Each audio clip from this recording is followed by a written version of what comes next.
Hello বন্ধুরা, আজ আমরা বন্ধুরা মিলে যাচ্ছি নির্জন ক্যাফে রেস্টুরেন্টে। রাস্তা দিয়ে যেতে যেতে বাজারে প্রচুর জ্যাম হয়ে গেল, প্রায় 10 মিনিট আটকে ছিলাম।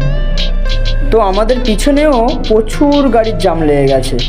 তো কি করা যায়, এখানে কলকাতা পুলিশের সুন্দর প্রচেষ্টায় জ্যামটাকে সুন্দরভাবে ক্লিয়ার করতে লাগলো। তো আজকে আশরাফুল্লাহ বাইকটা ড্রাইভিং করছে। ও সেরকম বাইক ড্রাইভিং করে না, ও স্কুটি চালায়। তো এরকমভাবে আমরা সকলেই নির্জন ক্যাফে চলে আসলাম। ক্যাফেতে গিয়ে দেখি কোনো টেবিল ফাঁকা নেই। আমরা খুঁজতে লাগলাম যে কোন টেবিলটা ফাঁকা আছে। অবশেষে খুঁজে খুঁজে দেখলাম যে একটা টেবিল ফাঁকা হয়েছে। তো আমরা ওই দিকে এগিয়ে গেলাম। এদিকে দেখলাম নানান খাবার সাজানো আছে রেস্টুরেন্টের ভিতরে। তো যাই হোক, আমরা কিছু এখন অর্ডার করব। তারপরে আমাদের মধ্য থেকে সাইন চলে গেল চা অর্ডার করতে। সঙ্গে দেখি সিগারেটও নিয়ে চলে আসলো।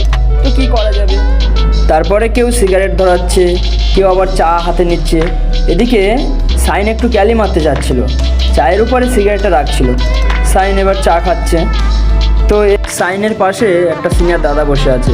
রাকিবুলের দিকে বসে আছে, ফোন নিয়ে ব্যস্ত আছে, একটু হাত দেখিয়ে দিল।